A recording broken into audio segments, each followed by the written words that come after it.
It is good to be back. Sorry about the late post. Normally I try to do this on a weekly basis, usually around like Thursday or on the weekend. But the last week or so, my laptop was actually in the shop, so that's why I didn't come out with anything. But I am back. I got a new logo, a new title, a new revamp, new tits. I got new everything. Thank you very much for stopping by at 7 Feet Under. And fortunately, I get many visitors down here. Last week for my Are You Afraid of the Dark review, I toned everything down to make the video, quote, safe for kids, but don't you worry, now all that kiddie shit is out of the way, it's time to review some adult content for adults. I will feast on your soul! Feast on this motherfucker!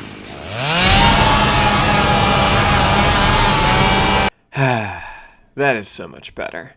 So this week's movie is called Son, which is a Shudder exclusive movie. It's a horror thriller about a single mom with a fucked up past raising her son who has this bizarre illness that has some diabolical roots. Now, the main reason I picked this movie was because it came out early March and it had pretty good reviews. And I wanted to watch something short and sweet after watching the Zack Snyder Justice League, which came on my TV, don't know why. Which, don't get me wrong, was pretty good, but it was probably the only 4-hour movie I'll ever see. But who gives a fuck about that? This is a horror channel, so let's watch some weird shit that'll give us some nightmares. You know, I never told anyone this, but you're so good at cursive.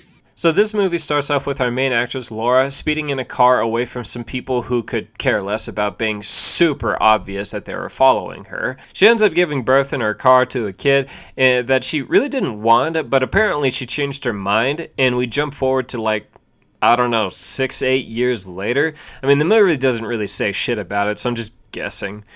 So Laura is a kindergarten school teacher, student, single mother who has a perfect relationship with her kid, her neighbors, she has a big nice house, and I don't really give a shit. In the middle of the night, Laura hears something coming from her kid, David's, room. So she goes and checks it out, and there's like 8 people just standing there glaring at her. She runs across the street to have her neighbors call the cops while she grabs a kitchen knife to cut some bitches up, but when she gets back, the people are gone. The cops say there was no sign of forced entry and nothing happened to the kid, but one cop named Paul still believes Laura. Oh, and by the way, Laura, played by Andy Matichak.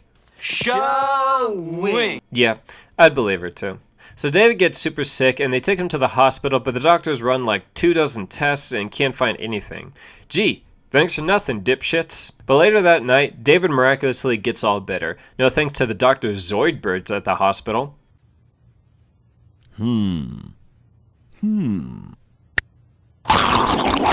They take David home, and Laura makes a pass at Paul, and since he is an intelligent man, he accepts. Pfft, lucky bastard. But David goes and has a seizure and ruins the moment, so they're back at the hospital. I'm just like, that selfish little shit couldn't have waited like 5 minutes? Anyways, Laura tells Paul that she was raised by a cult and thinks they are responsible for everything.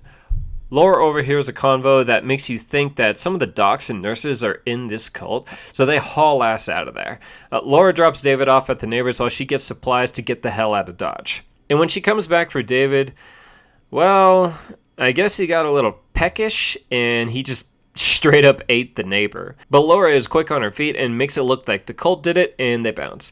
They get to the sleaziest hotel they could find, and by sleazy, I mean David turns on the TV and boom, we got porn.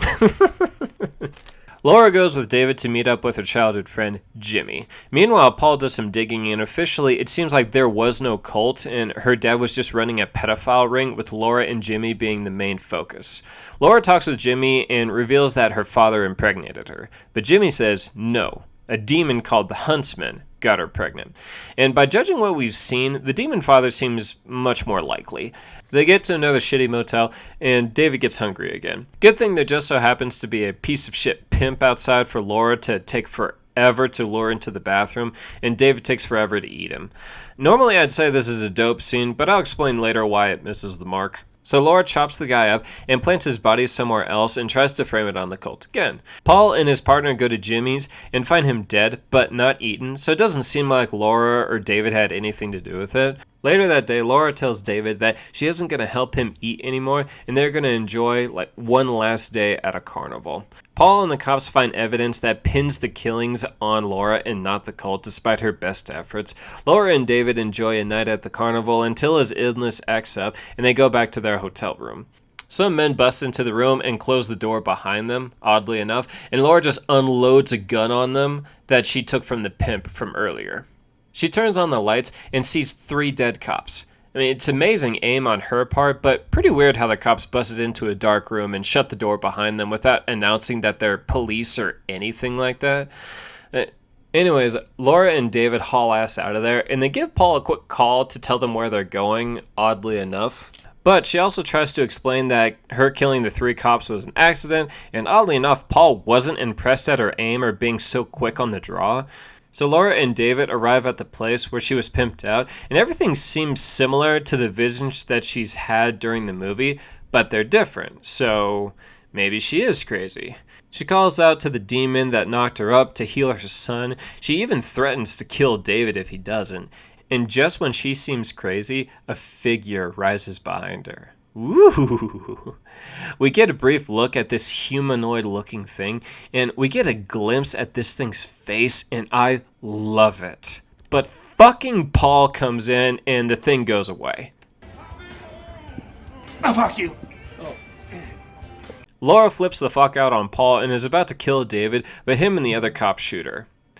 Rest in peace, Laura. You did the best you could. We jump to Paul talking to a passed out David in the hospital and says he is going to make him feel better. And then Paul saws off a piece of his arm and feeds it to David. Holy shit, this cult's got connections. Paul even surprises David with a visit from his father, and for a second I thought Laura's dad was going to walk into the room, but I couldn't have been happier to be wrong. David rises to embrace his horned-faced, pale-skinned demon father, and the movie ends. So since I like this movie, I'll talk about the bad before the good. The acting from half of the characters isn't the best. David, the demon child, acts way younger than he looks, and the way he talks to his mom is just almost too perfect. And he only lashes out at her once, and that was just when he was hangry.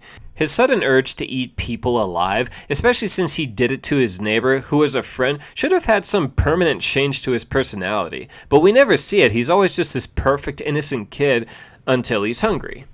Paul the cop doesn't act with much emotion in general. I was bored when he was on the screen, except for that one time that he yelled into his phone. And going back to David, it isn't stated that this kid has any powers, because when he flips a bitch and flails all over the place when he's hungry and he's in pain, he's easily restrained by a single adult. And the point I am making is that that scene where he kills the pimp is total bullshit. If you haven't seen the movie yet, let me just say, David Calloway, who plays the pimp, is a 6'4", mean-looking motherfucker, and he looks like he would crack your skull open for just looking at him wrong. And in the scene where David kills him, David leaps at him and just starts chomping on his stomach, and all he is doing is screaming, "Ah, get this kid off me." What? Like 5 seconds earlier, he nearly chokes out Laura with, I think one hand for taking too long to take her shirt off. And now I'm supposed to believe he would just sit back and let this kid chew out his stomach and not throw him across the room the second the kid bites into his stomach? You got 2 perfectly functioning hands that you were using to beat up hookers with in case you forgot. I also thought it was weird that after Laura killed the cops, why she told Paul where she was going. Her plan was to force the demon to fix David, and if he didn't, she was going to kill him. If the demon fixed David, wouldn't she want as much time with David as possible before the cops tracked her down? And if the demon didn't fix him, wouldn't she not want anyone stopping her from killing David? Now let's talk the good. Andi Matichak kills it as Laura. Even though it seems like her life is a bit too perfect at first, when shit went south, she rolled with it as best as she could. I liked how she kept on grabbing weapons to show to us that she was ready for anything. Well, let's rock and roll then. Got enough flash. I'm not thirsty. I also liked how she tried to blame the deaths on the cult to get the attention away from her and her son, even though it fails. And at the end, Laura was even ready to let her son's hunger kill him because it was too much for her to watch him or help him eat other people. And it really showed how hard it was for her to help her son and to not help him. The ending where she was calling out the demon to fix her son or else she was going to kill him, I really believed that she was going to do it and that she was not bluffing.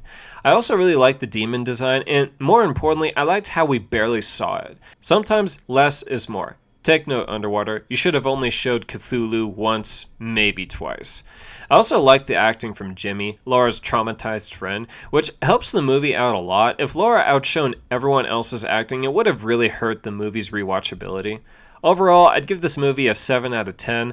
I liked it and would recommend it to others, but I wouldn't go as far as saying it's an outstanding movie. It's just another movie that Shudder has done pretty well. And I do know some people that aren't a big fan of, like, quote, demonic movies. I mean, this movie technically is demonic, but there's no possession or anything like that. David is not possessed by a demon. He is literally the son of a demon. So it counts and it kind of doesn't count. So the kind of horror that you're going to see in this movie is you're going to see some blood, you're going to see some psychological trauma, and yeah, you are going to see some demons. Although, very briefly, there is a monster in this movie. Thanks for coming down to 7 Feet Under. Now, can you crawl yourself out? Hey everyone, thanks very much for listening to this latest episode. I'm doing it. As I stated before, I'm doing a little rebranding, got a new logo, got a new name. Let me know when y'all think about it in the comments below. And of course, hit like, subscribe, all that other YouTube shit. Helps out, and it keeps me going.